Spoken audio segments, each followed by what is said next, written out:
पूर्ण परमात्मा ने नमः।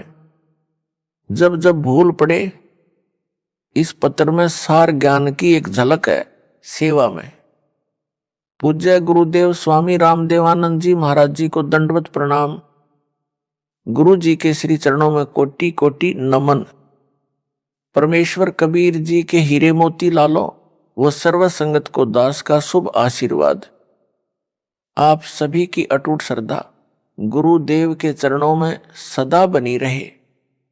आप भक्ति दान सेवा करके आजीवन मर्यादा का पालन करते हुए इस महाकष्टदायक यानी दुखालय दुखों के घर काल ब्रह्म यानी ज्योति निरंजन के लोक से निकलकर अपने पिता के घर सतलोक में चले जाओ। आपको एक पत्र भेज रहा हूं। यह गुरुदेव स्वामी रामदेवानंद जी के लगाए बाग के पेड़ पौधों में लगे कीड़ों से रक्षा करेगा। यह स्प्रे का काम करेगा। काल के दूतों से बचाव के लिए रक्षा कवच बनेगा। इसको पढ़कर भी जो काल के भेजे दूतों से किनारा नहीं करेगा, वह परमेश्वर कबीर जी का हंस नहीं है, वह काल की फरद में चढ़ा है। संत गरीबदास जी ने सब ओर से स्पष्ट कर रखा है।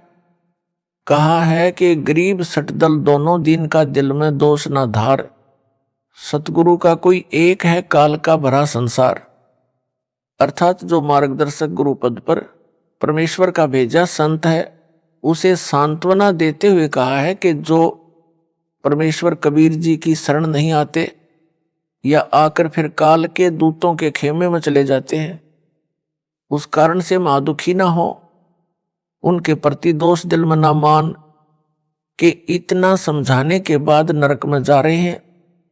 जो 60 दल यानी जो 6 पंथ हैं, उस समय तक अन्य पंथ नहीं चले थे।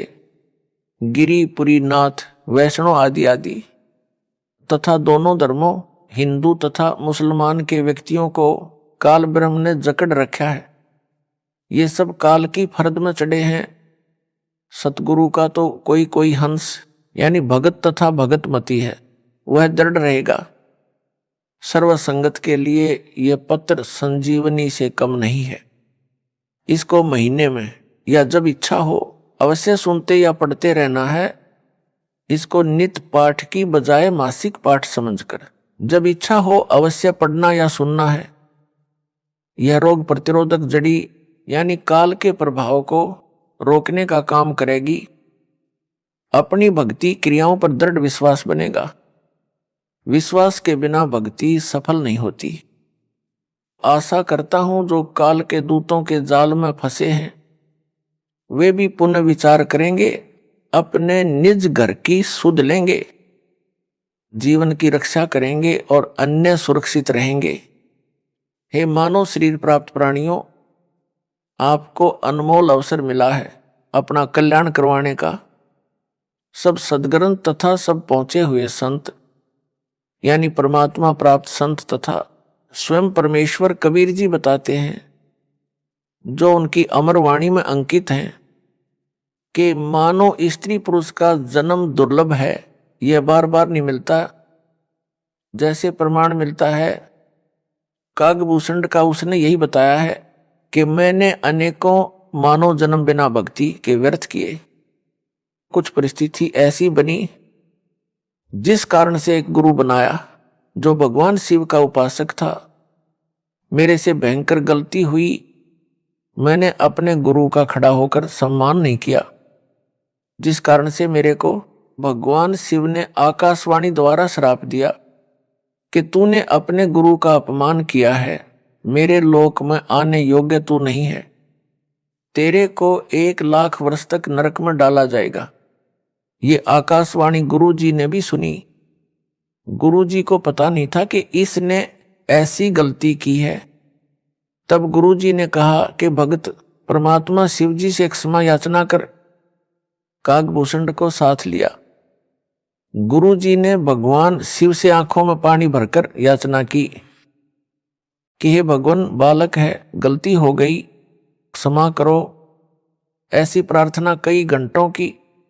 तब शिव ने कहा कि नरक में इसे जाना पड़ेगा, 1 लाख वर्ष तक इसको नरक में रहना भी पड़ेगा। परंतु इसके गुरु की प्रार्थना स्वीकार कर ली है। मैं अपने दिए श्राप को वापस नहीं ले सकता। मेरे आदेश से इसको यमदूत कोई कष्ट नहीं देंगे। ऐसा ही हुआ। 1,00,000 वर्ष नरक में रहकर उसे मानव जन्म मिला, क्योंकि उसको उसके गुरु ने दिल से नहीं उतारा था। कारण यह था कि कागभूषण ने गुरु से तथा प्रभु शिव से अपनी गलती की क्षमा याचना कर ली थी। कबीर जी ने कहा है कि कबीर हरि के रूठते गुरु की शरण जाए, कह कबीर गुरु रूठते हरि नहीं होत सहाय। यानी यदि राम रुष्ट हो जाए तो पूर्ण गुरु के पास जाए, वह सत साधना करवाकर कष्ट दूर करवा देता है। यदि गुरु रुष्ट हो गया तो परमात्मा सहायक नहीं होगा। कागभूषण को उस मानव जन्म में भी भक्ति की तड़प थी। वह लोमस ऋषि के सत्संग में गया, अपने अज्ञान से ऋषि के प्रवचनों में त्रुटि बताने लगा, समझाने से भी नहीं समझा। तब ऋषि ने कहा कि तेरी चांडाल जैसी दुर्बुद्धि है, तू चांडाल के घर जन्म लेगा। कागभूषण को अपनी गलती का एहसास हुआ कि मेरे पास मेरे तर्क का कोई शास्त्रोक्त प्रमाण नहीं था। मैंने ऋषि से विवाद नहीं करना चाहिए था। ऋषि के चरणों में गिरकर अपनी गलती की क्षमा याचना की। ऋषि द्वारा दिए श्राप को सुनकर क्रोध नहीं किया। मायूस होकर कहा कि ऋषिवर क्षमा करो। ऋषि ने कहा कि श्राप वापस नहीं हो सकता। फिर कागभूषण ने कहा कि हे देव, इतनी दया करो कि चांडाल बनकर भी मेरी भक्ति में आस्था कम न हो। तब ऋषि जी को उसे गिड़गिड़ाता देखकर दया आ गई और आशीर्वाद दे दिया कि तेरी भक्ति में लगन कम नहीं होगी। तब उसका जन्म कागभूषण रूप में हुआ। मुख काग यानी कौवे का, से शरीर देवता जैसा हल्के तेज का। उस कागभूषण वाले जन्म में उसे कबीर परमेश्वर जी सतगुरु रूप में जोगजीत नाम से मिले। ज्ञान चर्चा हुई तब उसके जीवन की गाड़ी पटरी पर आई। अब वह उस श्रेणी में है जिनको परमेश्वर कबीर जी सतपुरुष अपनी नजर में रखते हैं। उनको जैसे तैसे भक्ति से चार्ज करते रहते हैं। कागभूषण का मोक्ष किस युग में होगा? जब वह मानव होगा तथा पूर्ण समर्पित होकर पूर्ण सतगुरु जी से दीक्षा प्राप्त करके आजीवन मर्यादा में रहकर भक्ति सेवा तथा दान करेगा। इस संजय दिल्ली ने तो गुरु जी की आज्ञा का ही उल्लंघन सीना ठोक कर किया है। अपने आप गुरु बनने की कोशिश कर रहा है, आशीर्वाद देने लगा है जो इसका चित्र गवाह है, जिसमें यह मुझ दास की नकल करके अंगुली अंगूठे से सटाकर आशीर्वाद दे रहा है। यह मुद्रा कबीर जी और मेरे गुरु जी तथा दास के अतिरिक्त कहीं देखने को नहीं मिलेगी। मेरे बाद जो नकली हैं वे बकवाद करके जीवन नष्ट कर सकते हैं। बालक बहुते प्यारा माँ का, उससे बढ़कर शिष्य गुरुओं का। अर्थात माता को बच्चा बहुत प्रिय होता है, गुरु को अपना शिष्य माता से भी अधिक प्रिय होता है। जो शिष्य बार बार गलती पर गलती करता है तो भी गुरु जी का प्रयत्न यही होता है कि किसी तरह यह सुधार कर ले, अपना मानव जीवन नष्ट ना करे। इसे ज्ञान नहीं है कि मानव जीवन कितना मूल्यवान है। मेरे को ज्ञान है, ये बालक है। जब बालक बार बार समझाने से भी नहीं मानता तो गुरु जी के पास एक ही विकल्प बचता है कि उस गंदे सेब को सेबों के ढेर से निकालकर कूड़े में फेंक दे। फिर उसे सूअर खाते हैं। दास का इस पत्र को लिखने का भी यही उद्देश्य है कि संजय दिल्ली अपना जीवन नष्ट ना करे। अब भी गलती की क्षमा याचना करके नाम शुद्ध करवाकर अपने मानव जीवन को धन्य बनाए, नरक में ना जाए। दास गुरु है, गुरु का कर्तव्य बनता है कि शिष्य को हर संभव कोशिश करके नरक जाने से बचाए। यदि किसी का बेटा बेटी बालक चला जा रहा है, सामने गहरा गड्ढा है, माता पिता की दृष्टि पड़ जाए तो वे दौड़कर उसे बचाने की भरसक कोशिश करते हैं। बच्चा माता पिता को अपनी ओर आता देखकर विचार करता है कि ये मेरे को खेलने से रोकने के लिए मुझे पकड़ने को आ रहे हैं। वह और तेज चल पड़ता है। माता पिता के प्रयत्न के पश्चात भी गड्ढे में गिरकर जीवन से हाथ धो बैठता है। माता पिता के पास रोने पीटने के अतिरिक्त कुछ शेष नहीं रहता। दास बार बार पत्र लिखकर संजय दिल्ली व पवन जयपुर को पकड़ने की कोशिश कर रहा है, परंतु ये दोनों नरक वाले गड्ढे की ओर दौड़ रहे हैं। संजय को तो गुरु बनने की हवस लगी है। जो माँ बाप का कार्य है मानव समाज के साथ विश्वासघात है, गुरु जी के साथ विश्वासघात है। अब इसको मान बढ़ाई का रोग लग गया है। यह काल का दृढ़ जाल है। कबीर जी ने कहा है कि कबीर राज तजना सहज है, सहज त्रिया का नेह। मान बढ़ाई ईर्ष्या दुर्लभ तजना, ये अर्थात मनुष्य राज तथा पत्नी का मोह त्याग सकता है, परंतु मान बढ़ाई शिष्यों से चंवर करवाना, चरणों पर फूल चढ़वाना, गले में माला डलवाना तथा दंडवत करवाना, संत रूप में नकली शोभा पाना तथा ईर्ष्या मेरे विश्वास पात्र भक्तों व मेरे से ईर्ष्या करना आदि छोड़ना इसके लिए अब कठिन है। यदि यह सब छोड़कर अपना कल्याण करवा लेगा तो सचमुच महान है, विद्वान है। यदि क्षमा याचना नहीं करता है तो वास्तव में शैतान है। भोले भगत जो संजय दिल्ली से भ्रमित हैं, उनको भी इसी प्रकार विचार करना चाहिए जैसे उन भक्तों ने किया है जो इसके जाल से निकले हैं और वापस आकर नाम शुद्ध करवाकर अपना मानव जीवन नष्ट होने से बचा लिया है। दास ने पता करवाया कि जो भगत लौटे हैं उनसे पूछो कि कैसे समझ आई कि वह झूठा उपाखंडी है।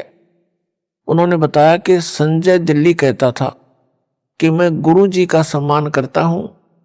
वो तो सही है, परंतु उनका भाई तथा कमेटी वाले गुरु जी से धोखा कर रहे हैं। जो दान का पैसा आता है उसे धर्म पर नहीं लगाते, अपनी जेब में भर रहे हैं। गुरु जी के लिए वकील नहीं कर रहे हैं। वे गुरु जी को बाहर नहीं आने देना चाहते। आप मेरा साथ दो, रुपए दो, मैं गुरु जी के लिए अच्छे वकील करूंगा, शीघ्र बाहर करवा दूंगा।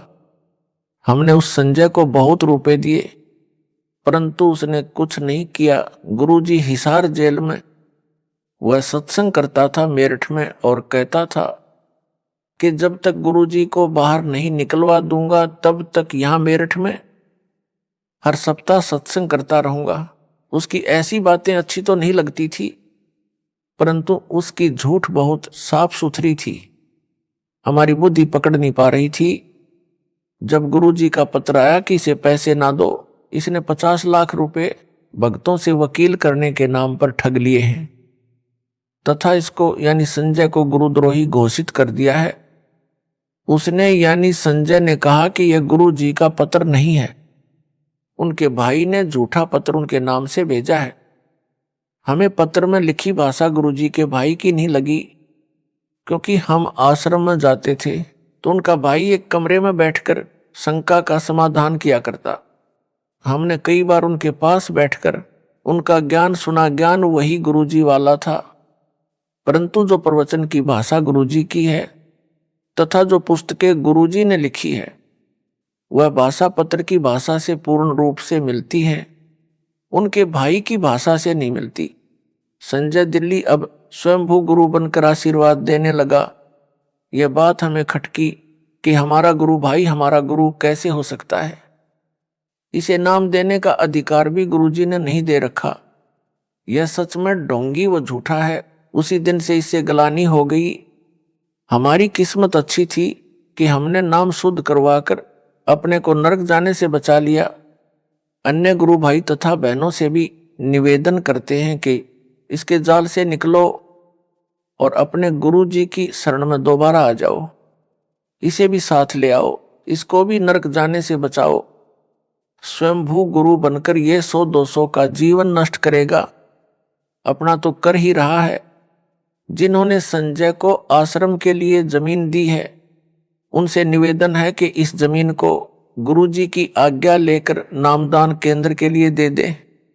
पाप से बचे उन भक्तों ने यह भी बताया कि संजय ने गुरुजी की आवाज की प्रथम मंत्र की ऑडियो रिकॉर्ड करके रखी हुई है। जब कोरोना महामारी के कारण गुरुजी की आवाज से ऑनलाइन नाम दिया जाता था, तो संजय ने रिकॉर्ड कर ली। अब यह उस ऑडियो से नाम दिलाता है। इसका उत्तर यह है कि संजय दिल्ली को नाम देने तथा दिलाने का आदेश दास ने दे ही नहीं रखा, इसलिए इसके द्वारा दिलाई दीक्षा कोई काम नहीं करेगी। यह भूत भगाने को अपनी शक्ति का चमत्कार बताकर मूर्ख बना रहा है। इसका खंडन आगे विस्तार पूर्वक किया है। नाम मेरी आवाज से दिलाता है, तो यह तो उनका गुरु भाई हुआ। फिर यह आशीर्वाद उनको किस लिए देता है? गुरु भाई आशीर्वाद देता है तो उसका बेड़ा गर्क होता है। उसने उनका नाम भी खराब कर दिया और अपना भी, इसीलिए तो इसको अज्ञानी कहा है। यदि ज्ञान होता तो यह बकवास ही नहीं करता। परमात्मा की आत्माओं के साथ इतना बड़ा धोखा नहीं करता, उनकी मर्यादा भंग नहीं करवाता। यह नकली गुरु नहीं बनता। यह कहता है कि कमेटी वाले सारा दान आप रख लेते हैं, धर्म में नहीं लगाते। हे भगत जनों, यदि इस पापी की इस झूठ को सच्चा माने तो भी वे केवल धन हानि कर रहे हैं। धन तो परमात्मा और दे देगा, लेकिन यह संजय तो उनके मानव जीवन को ही नष्ट कर रहा है। गुरु से दूर करके काल के जाल में फंसा लिए। घर के छोड़ेगा ना घाट के। प्रमुख सेवादारों को उन भक्तों ने बताया जो संजय दिल्ली से भ्रमित हो गए थे और सच्चाई जानकर लौट आए हैं। नाम शुद्ध करवा लिया है। प्रमुख सेवादारों ने मुझ दास को बताया। वापस लौटे भक्तों द्वारा बताए गए कुछ पाखंड जो संजय दिल्ली करता है, वह भ्रम फैलाता है, उनका खंडन करता हूं, जो इस प्रकार है। संजय दिल्ली कहता है कि मेरे आश्रम में चाय नहीं बनेगी, आश्रम में दवाई नहीं रखी जाएगी, मेरे आशीर्वाद से वैसे ही रोग ठीक हो जाते हैं। उत्तरदास का जिसको दूध पीने को मिले चाहे कितनी बार पिए, दही खाने को मिले, हलवा व खीर प्रतिदिन खाने को मिले, उसे चाय की क्या आवश्यकता है? यह भक्तों के दान किए रुपयों से मौज मस्ती कर रहा है। रही बात दवाई आश्रम में ना रखने की, यह कुछ दिन का ड्रामा है। एक समय ऐसा आएगा यह स्वयं दवाइयां खाएगा। एक ऐसा ही पाखंडी था, वह भी सरेआम सत्संगों में प्रवचन करते समय दावा करता था कि मैं कभी रोगी नहीं होऊंगा। यदि मैं रोगी हो जाऊं और दवाई खाऊं तो मेरे मुंह में मूत देना। उस समय आयु 30-35 वर्ष की थी। कुछ दिन पश्चात उसको रोग घेरने लगे। उसका एक डॉक्टर शिष्टा गुप्त रूप से उससे इलाज करवाता रहा। आम संगत को पता नहीं चला, उसकी झूठ कामयाब रही। जब 60 वर्ष की आयु में प्रवेश किया तो और अधिक बीमार हो गया। फिर दवाई ने भी काम नहीं किया, भुगत कर मरा। इस प्रकार की बकवाद कुछ दिन ही चलती है। जब नकली गुरु मरा तब तक उन शिष्यों की तीसरी पीढ़ी तक उस काल के दूत के जाल में फंस चुकी थी। फिर परंपरा पड़ गई, मृत्यु के पश्चात उसकी यादगार बनाई गई। फिर उस समाध यानी यादगार की पूजा शुरू हो गई। सबको नरक के भागी बनाकर मरा। संजय दिल्ली ने कुछ संगत को कुछ दिन यह कहकर बरगलाया कि गुरुजी तो सही हैं, उनका भाई तथा कमेटी के सदस्य तथा उनके आसपास जो कि सेवा में रहते थे वे गलत हैं। वे दान का सारा पैसा अपनी जेब में रख लेते हैं। गुरुजी को जेल से बाहर नहीं निकलने देना चाहते। आप संगत वाले मेरा साथ दें, रुपये दो, मैं गुरुजी को बाहर लाऊंगा। इस प्रकार की बातों से बहुत सारे अनुयायी जो नए नए तथा कुछ पुराने भी उसके बहकावे में आ गए। मेरे द्वारा नियुक्त विश्वास पात्र भक्तों को दान देना भी बंद कर दिया। उस समय वह संजय पाखंडी 50 लाख रुपये भक्तों के दान के ले गया। एक भी वकील नहीं किया आज तक। जब दास को पता चला कि संजय दिल्ली तथा पवन जयपुर ने इस प्रकार संगत को भरमा दिया है, तब सख्त कदम उठाए, संगत को संभाला। दास ने जेल जाने की लीला यह देखने के लिए की है कि मेरे सतलोक जाने के पश्चात संगत वाले इस अनमोल मिशन को कैसे चलाएंगे। अब तो दास संसार में है, जो भी त्रुटि अनुयायी करेंगे उनको समझाकर सीधे मार्ग पर ले आऊंगा। यदि कोई भगत या भगत मति समझाने के पश्चात भी सुधार नहीं करेगा तो वह हमारे काम का नहीं है, वह तो चेडू है। चेडू क्या है यह बताता हूं। दूध से दही और दही से मक्खन बनता है। मक्खन अधिक समय ठीक नहीं रहता, इसलिए उसे गर्म किया जाता है। गर्म करने के पश्चात जो लस्सी घी में होती है वह ऊपर आ जाती है, जो कई दिन घी में रहने से खराब हो जाती है। वह लस्सी नहीं कही जाती, उसे हरियाणा में चेडू कहते हैं। यानी बेकाम का पदार्थ होता है। उसको एक बर्तन में डालकर उसमें ठंडा पानी डालकर कुछ देर छोड़ दिया जाता है। यदि थोड़ा बहुत घी उसमें रह गया होता है वह जम जाता है। फिर उस जमे घी को भी निकाल लिया जाता है, क्योंकि उस घी बनाने वाली को पता होता है कि घी प्राप्त करने के लिए कितना संघर्ष करना पड़ता है। भैंस या गाय मोल लेनी, उसका चारा मोल लेना, या किसान है तो चारा घर का होता है, उसे बेचे तो धन मिलता है, वह भी घी बनाने के खर्च में ही गिना जाता है।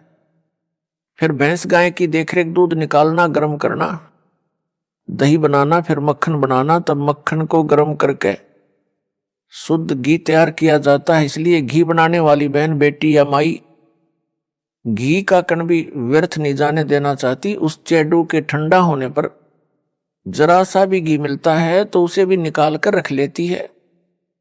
उसको शुद्ध घी इतना प्रिय होता, घी का एक कण भी नहीं छोड़ती। फिर उस चेडू फुई को फेंक देती है। इसी प्रकार दास ने सन 1994 से 2014 तक तथा वर्तमान तक सत्संग की वीडियो यानी नूरी शरीर से ज्ञान समझाकर सत्संग पर सत्संग सुनाकर सर्व सदग्रंथों को वीडियो के माध्यम से सबको दिखाकर संगत रूपी मक्खन निकाला है। अब उस मक्खन को ताया गर्म किया है। इसमें जो चेडू होगा वो ऊपर आ जाएगा। वह चेडू तो ऊपर आ चुका है। दास का यह पत्र रूपी ठंडा पानी है।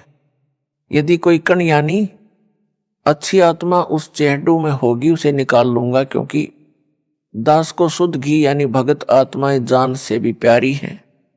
उनके लिए भटक रहा हूं, दूसरी बार बिना दोष के जेल में हूं, परंतु आशा करता हूं कि एक दिन सत्य की जीत होगी।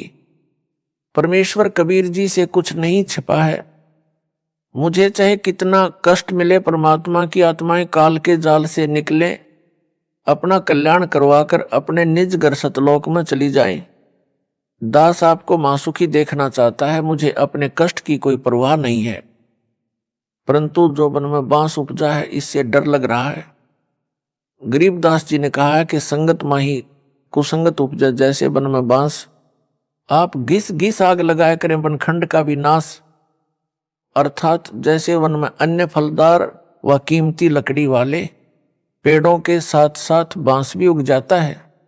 तेज हवा चलने पर बांस एक दूसरे के साथ टकराते हैं, उस घर्षण से जंगल में आग लग जाती है, जिससे पूरे जंगल के फलदार पेड़ भी जलकर नष्ट हो जाते हैं।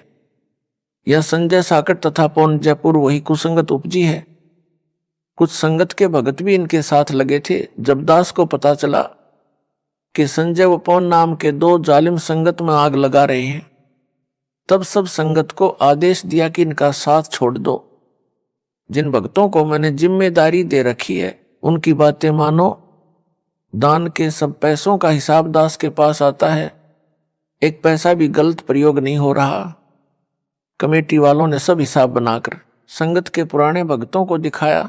इतना रुपया आज तक दान में मिला है, इतना वकीलों व भक्तों के घर सहायता तौर पर दिया गया है। संगत बहुत समझदार है, वह तुरंत मान गई और दास ने संजय दिल्ली तथा पवन जयपुर को गुरुद्रोही घोषित कर दिया। फिर तो सब संगत उनसे किनारा कर गई। कुछ भोले नए भगत थे, वे अभी तक इस जालिम संजय की बातों में फंसे हैं। उनको सतर्क करने के लिए यह पत्र भेजा है। आशा करता हूं कि बुद्धिमान भगत भगतमती इस पत्र को पढ़कर इसकी असलियत से परिचित होकर इससे दूर हो जाएंगे, नाम शुद्ध करवाकर अपना मानव जीवन धन्य बनाएंगे। संजय साकट दिल्ली के खेमे को छोड़कर आए भक्तों ने जो और जानकारी दी थी उसका खंडन आगे और करता हूं। संजय दिल्ली अपने को श्री सिख गुरु नानक देव जी की आत्मा बताता है, यह सफेद झूठ है। यदि वह श्री नानक जी वाली आत्मा है तो इससे सिद्ध हुआ कि श्री नानक जी का मोक्ष नहीं हुआ है। वह जन्म मरण के चक्कर में पड़ी है, जो वर्तमान में संजय रूप में जन्मी है। मोक्ष प्राप्त प्राणी वह है जो कभी लौटकर संसार में कभी जन्म न ले। श्री नानक जी को स्वयं सतपुरुष कबीर साहिब कबीर देव बेई नदी पर स्नान के समय मिले थे, सतलोक लेकर गए थे, फिर पृथ्वी पर उसी शरीर में छोड़ा था कि कबीर धाणक यानी जुलाहा सतपुरुष है, करतार यानी सबका सृजनहार यानी उत्पत्ति करता है। यदि श्री नानक जी परमात्मा से दीक्षा लेकर पार नहीं हुए तो क्या यह गुरुद्रोही बनकर पार हो जाएगा? कभी नहीं। संजय दिल्ली अपने को श्री नानक देव यानी सिख धर्म प्रवर्तक वाली आत्मा बताता है और इसको मूल ज्ञान गुप्त ज्ञान है। तो मेरे पास टिंडे लेने आया था, पहले ही अपना पंथ चला लेता। कोई झूठ बकना इसका मकसद है।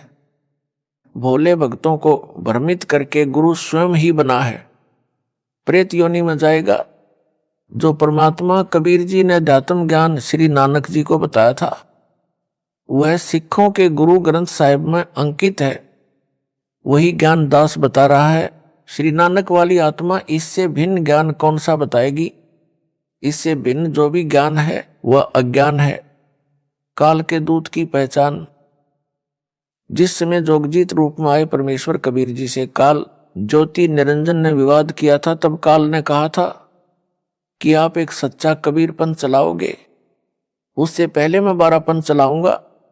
12 अपने यानी काल दूत भेजूंगा जो सत्संग में तो तेरी वाणी यानी साखियों शब्दों चौपाइयों आदि बोलेंगे, परंतु उनका अर्थ गलत बनाकर सारी जनता को गुमराह करेंगे। उन 12 पंथों के पश्चात और अनेकों पंथ अपने दूत भेजकर चलाऊंगा, सब जीवों को भरमाऊंगा। उन काल के चलाए पंथों के गुरुजन वर्तमान तक कबीर जी की वाणियों का गलत अर्थ करके जनता को भ्रमित कर रहे हैं। संजय दिल्ली भी यही कर रहा है। सत्संग व वाणी तो मेरे सत्संगों की चलाता है।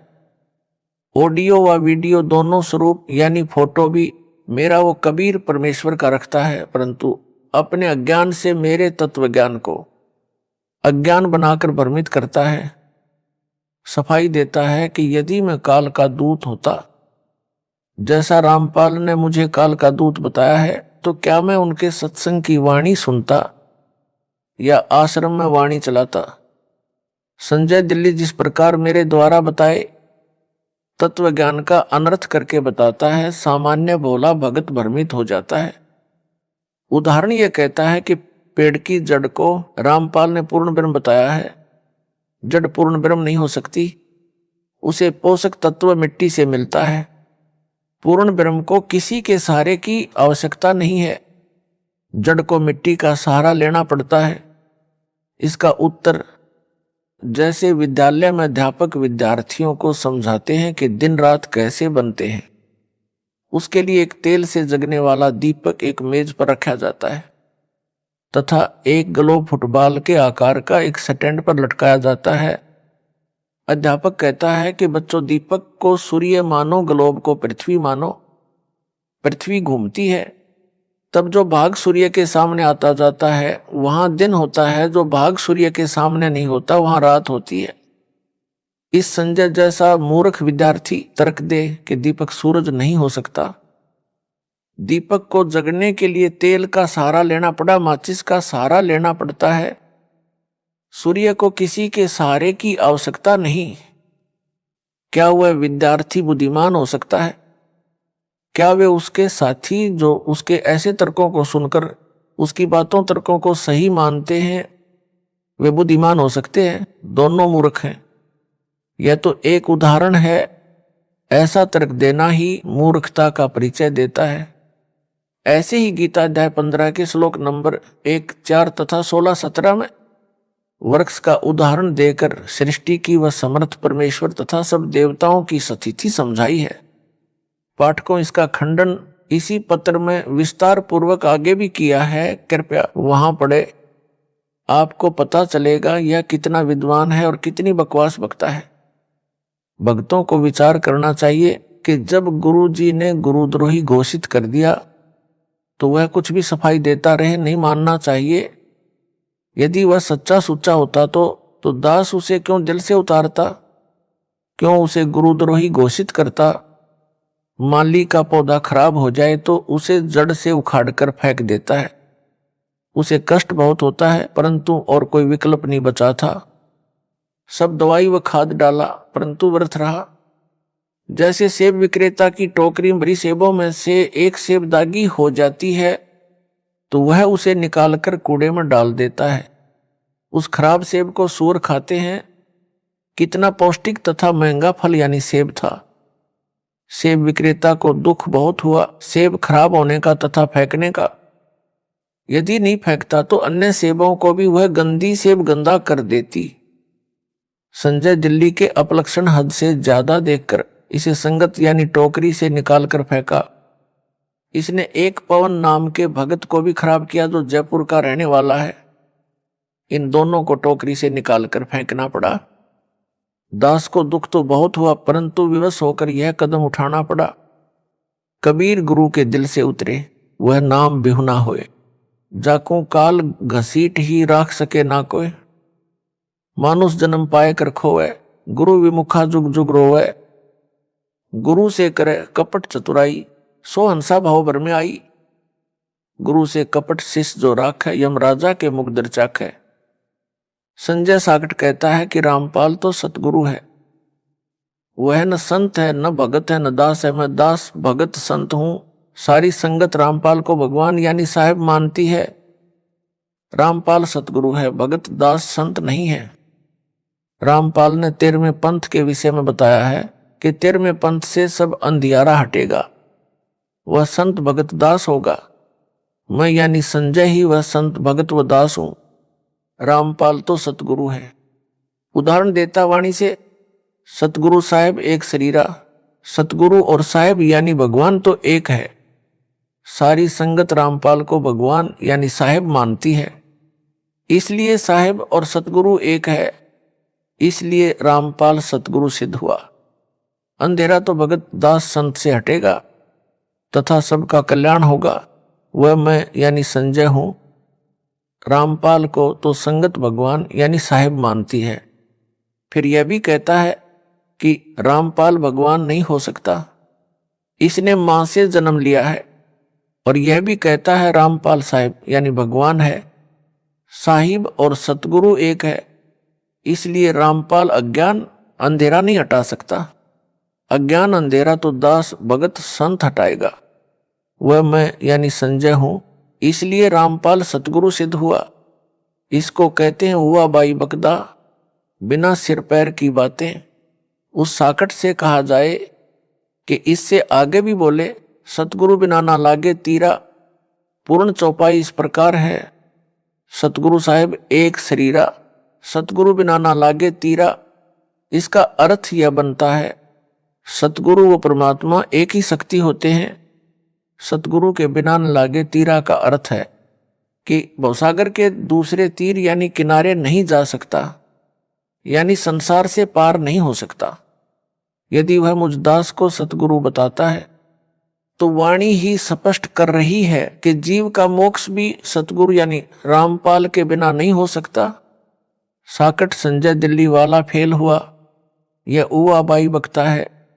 संजय गुरुद्रोही कहता है कि जो असुर निकंदन रमैणी में संत गरीबदास जी ने कहा है कि सतगुरु दिल्ली मंडल ऐसी, वह मेरे यानी संजय के लिए कहा, क्योंकि मैं दिल्ली से आया हूं, इसलिए 13वां पंथ मैं ही चलाऊंगा। सब अंधेरा हटाऊंगा, सबका कल्याण करूंगा। विवेचन संजय दिल्ली तो अपने को संत दास तथा भगत कहता है और सतगुरु रामपाल को यानी मेरे को कहता है। इससे भी सिद्ध हुआ कि असुर निकंदन रमैणी में संजय के लिए नहीं कहा है, क्योंकि वह तो अपने आप को दास भगत बताता है। सतगुरु मुझे दास को बताता है। वाणी में तो वह सतगुरु कहा है जो दिल्ली मंडल में आएगा। साहिब तख्त कबीर खवासा, दिल्ली मंडल लीजय बासा। सतगुरु दिल्ली मंडल ऐसी, सूती धरणी सूम जगाएसी। अर्थात कबीर साहेब सतपुरुष के तख्त सिंहासन के पास रहने वाला, उनके सतलोक दरबार का खवास नौकर यानी दास दिल्ली मंडल दिल्ली के आसपास निवास करेगा यानी जन्म लेगा। रमैणी में दिल्ली नगर नहीं कहा है। साकट गुरुद्रोही संजय तो दिल्ली नगर में जन्मा है। वाणी में दिल्ली मंडल, मंडल का अर्थ है दिल्ली नगर के आसपास का कुछ क्षेत्र कहा है। जैसे वर्तमान में एनसीआर बनाया है, यह सब दिल्ली मंडल है, दिल्ली अलग राज्य है। वाणी में फिर कहा है कि वही सतलोक में कबीर साहब का खवास यानी दास यानी नौकर दिल्ली मंडल में सतगुरु बनकर आएगा और सोम यानी कंजूस लोगों को तत्व ज्ञान से जगाएगा, भक्ति दान सेवा करवाएगा। असुर निकंदन रमैणी की वाणी में तो स्पष्ट कहा है कि सतगुरु से जीव का कल्याण होगा। साकट संजय दिल्ली गुरुद्रोही का तर्क कुतर्क यानी गलत विवेचन सिद्ध हुआ। इसको वाणी का अर्थ भी ठीक से नहीं करना आता, अनर्थ करके बताता है। काल का दूत यही करता है, यह स्पष्ट काल का दूत है। यह अपने को तत्वदर्शी संत बताता है, कहता है कि मेरे अतिरिक्त किसी को भी गुप्त ज्ञान मूल ज्ञान नहीं है, सब अज्ञानी है। इसने तो दास को भी अज्ञानी बताया है, क्योंकि वो कहता है कि मेरे अतिरिक्त किसी को तत्वज्ञान यानी मूल ज्ञान नहीं है। इससे तो यही स्पष्ट कर रहा है कि मैं संजय गुरुद्रोही ही तत्वदर्शी हूं। यदि वह दास द्वारा बताए यथार्थ अध्यात्म ज्ञान यानी तत्व ज्ञान से भिन्न ज्ञान रखता है तो उसकी पुस्तक बनाए या कोई वीडियो बनाकर इंटरनेट पर डाले, तब मेरी संगत का छोटा सा बालक भी उसके अज्ञान का पर्दाफाश कर देगा। यह संजय दिल्ली गुरुद्रोही प्रथम नाम मंत्र वही जाप करने को देता है या मेरी आवाज से प्रथम मंत्र दीक्षा दिलाता है जो दास ने इसको दीक्षा में दिए थे, तथा जो भी सतनाम यानी 2 अक्षर का इसको दिया है, इसको ना सार नाम दिया है, ना सार शब्द प्राप्त करवाया है। अब यह गुरुद्रोही इन दोनों नामों प्रथम मंत्र तथा सतनाम से भी खाली हो गया है। वाणी में कबीर परमेश्वर ने कहा है कि गुरु के दिल से उतरे वह शब्द बिहुना होए, वाकू काल घसीट ही राख सके ना कोय। अर्थात जो शिष्य पूर्ण गुरु यानी सतगुरु के दिल से उतर जाता है, यानी गुरु जी द्वारा गुरुद्रोही घोषित कर दिया है, उसका नाम कनेक्शन कट जाता है, वह शब्द यानी नाम रहित खाली हो जाता है, उसको काल घसीट ले जाता है, उसे कोई नहीं बचा सकता। इस संजय दिल्ली साकट गुरुद्रोही को काल घसीट कर ले जा चुका है। काल इसमें प्रेतवत प्रवेश है, जैसे ऋषियों में प्रवेश करके अधूरा सूक्ष्म वेद लिखाकर उसके 4 भाग श्री वेद व्यास ऋषि द्वारा करवा दिए। सब जनता ने इन्हीं वेदों को पूर्ण अध्यात्म ज्ञान मान रखा था। दास का ज्ञान योग मेरे गुरुदेव जी की कृपा से परमेश्वर कबीर जी ने खोलकर सर्वग्रंथों का सार निकलवाया है। सूक्ष्म वेद यानी तत्व ज्ञान जो स्वयं कबीर परमेश्वर जी ने प्रत्येक युग में प्रकट होकर सतलोक से चलकर आकर बताया था, उसे सब ग्रंथों से भी प्रमाणित किया है। इससे हटकर जो कोई भी ज्ञान बताएगा वह अज्ञान होगा। कबीर जी ने कहा है कि 9 मन सूत उलझिया ऋषि रहे जखमार, सतगुरु ऐसा सुलझा दे उलझे ना दूजी बार। अर्थात कबीर परमेश्वर जी ने कहा है कि अध्यात्म ज्ञान रूपी 9 मन यानी 360 किलोग्राम सूत, कच्चा धागा जो चरखे से काता जाता था, जो कपास से बनता था, उलझा हुआ है। ऋषिजन भी इसे समझने सुलझाने की अत्यधिक कोशिश कर रहे हैं, परंतु सुलझा नहीं यानी स्पष्ट नहीं हुआ। संध्या आरती में भी यही कहा है कि सनक सनंदन नारद मुनिजन शेष पार नहीं पावे, शंकर ध्यान धरे निस्वासर अजहू ताही सुलझावे। अर्थात ऋषियों तथा शेषनाग को भी परमात्मा का पार नहीं पाया, यानी यथार्थ रूप में नहीं समझ सके।